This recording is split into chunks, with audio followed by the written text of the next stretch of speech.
मुझे यहाँ इस मंच पर बोलने का मौका दिया। सर्वप्रथम तथागत बुद्ध, ज्ञान के सागर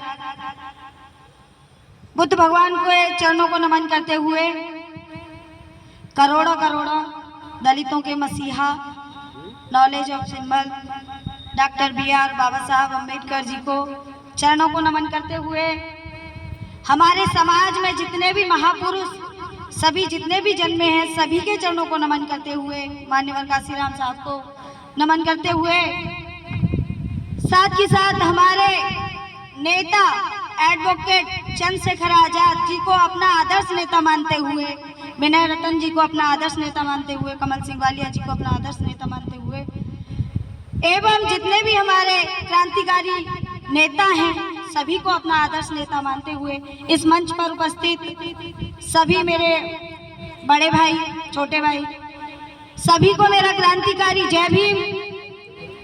और साथ ही साथ ये जो हमारी समीक्षा बैठक जिन्होंने लगवाई है उनके लिए बहुत बहुत धन्यवाद, आभार करती हूँ। और साथ ही ये चाहती हूँ कि जिस प्रकार से हम चाहते हैं कि हमारा ये जो मिशन है आगे बढ़ना चाहिए, किस तरीके से बढ़ेगा, एक एक करके न्योता दिया जाता है जब हम लोगों को बुलाते हैं। क्या ऐसे हमारा मिशन आगे बढ़ेगा? ये जब तक हम अपने अंदर नहीं सोचेंगे कि हमें किसी कार्य को करना है, तब तक हम आगे नहीं बढ़ सकते। 10 दिन पहले से सूचना ग्रुप में डाली जाती है कि कहीं समीक्षा बैठक है या बैठक है, तब भी लोगों को न्योता देकर बुलाना पड़ता है। ऐसा क्यों? क्योंकि हमारे दिल के अंदर वो आग नहीं है कि हमको अपने संगठन को आगे मजबूत करना है। एक मीडिया से लोग बहुत ज्यादा ये सोचते हैं कि हम मीडिया से बहुत बड़े नेता बन सकते हैं, नहीं बन सकते। जितना संघर्ष बाबा, देखिए हम बाबा साहब बहुत करते हैं, हम बाबा साहब को मानते हैं लेकिन बाबा साहब की नहीं मानते। यहाँ लोगों को जिस प्रकार से बुलाया गया है, मेरे हिसाब से ऐसा नहीं होना चाहिए। अगर जरूरी नहीं है कि हमें पदाधिकारी हैं तभी हम वहां जाएंगे। आप अपने साथ एक नहीं, दो नहीं, अगर चाहें तो अपने घर परिवार में से या अपने बच्चों को भी लेकर आ सकते हैं, जिससे कि हमें लगे कि हमारा संगठन आगे बढ़ रहा है और संख्या भी भारी है। चलिए, ये तो रही हमारी एक संगठन को आगे बढ़ाने की बात। साथ ही साथ आप एक वीडियो देख रहे होंगे, क्या नाम है उसका, धवरैया जो लगाता है, आपने देखा है वो वीडियो? पंकज धवरैया, उसकी इतनी औकात नहीं है कि वो बड़े भाई को इस तरीके के शब्द बोल जाए।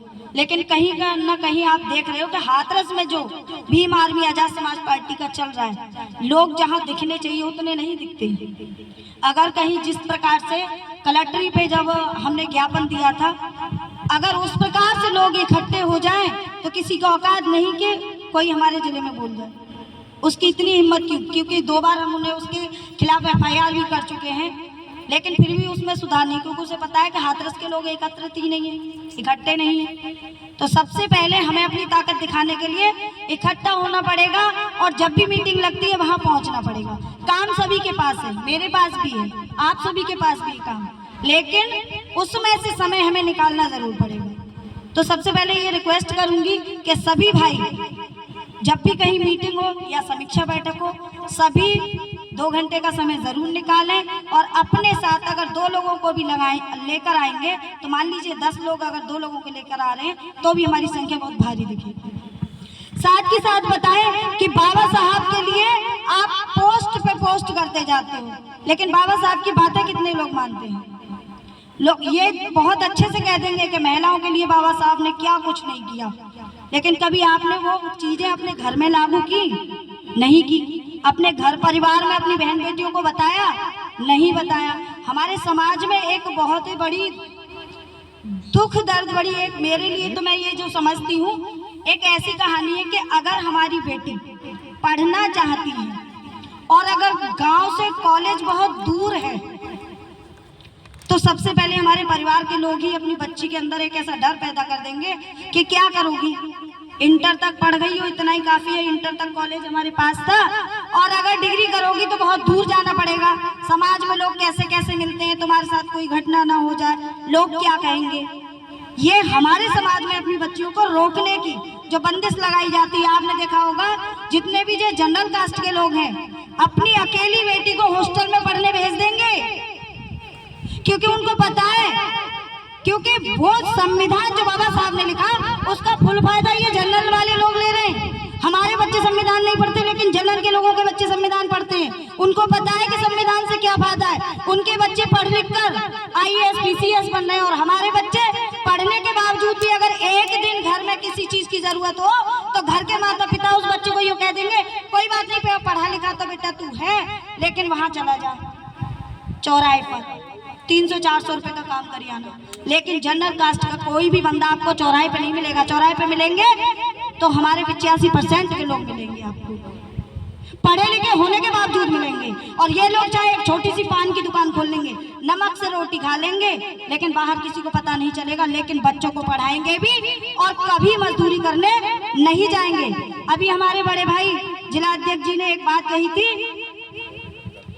कि हर चीज सरकार ने प्राइवेट ही कर दी है, और ये जो हमारे मजदूर वर्ग के भाई हैं वो बहुत अच्छे से समझते हैं। पहले जो नौकरी प्राइवेट करते थे वो 8 घंटे की ड्यूटी होती थी, लेकिन आज वो 12 घंटे की हो रही है, और मजदूरी उतनी ही है। महिलाओं की मजदूरी 300 रुपये मिलनी चाहिए, लेकिन वहाँ कितनी देते हैं? 200 रुपये। लेकिन इसके लिए आवाज कौन उठाएगा? क्योंकि हमें पता ही नहीं है। मैंने ऐसी महिलाएं कंपनी में काम करने जाती देखी है जो 12-12 घंटे में काम करके वापस आती हैं। क्या करें, 12 घंटे की ड्यूटी नहीं करेंगे तो नौकरी नहीं है, लेकिन हमको जानकारी ही नहीं है। अब उन महिलाओं को जानकारी कब मिलेगी? जब या तो आप उनको बताइए या फिर आप उनको यहाँ लेकर आइए। कभी भी अगर कहीं मीटिंग होती है तो घर की महिलाओं को भी लेकर आइए, उनको भी पता चलना चाहिए अपने अधिकारों के बारे में। इतना मैं बहुत अच्छे से समझती हूँ कि कोई भी व्यक्ति जितनी भी बातें यहाँ मंच पर खड़े होकर बता सकता है या अपने आप में जानता है, वो अपने घर में कभी नहीं बताएगा, अपने बीवी बच्चों को इस बारे में कभी नहीं बताएगा, क्योंकि इतनी बातें करने के लिए उसके पास समय ही नहीं है। देखिए, वक्ता बहुत है, मैं कम शब्दों में अपनी बात को कहकर ये कहना चाहती हूँ कि अपने घर में अगर 4 बहन बेटी हैं और पढ़ना चाहती हैं तो उनको हौसला दीजिए, उनको पढ़ाइए, उनको आगे बढ़ाइए, उनके अंदर डर मत बिठाइए, बल्कि ये दिखाइए और ये सिखाइए कि आप डरपोक ना बनिए, ऐसी शेरनी बनिए जो कि चलने वाला व्यक्ति तुम्हारी तरफ अगर नजर उठाकर देखे तो वो ये सोचे कि इसकी तरफ नजर उठा के मत देखना, ये बहुत खतरनाक लड़की है।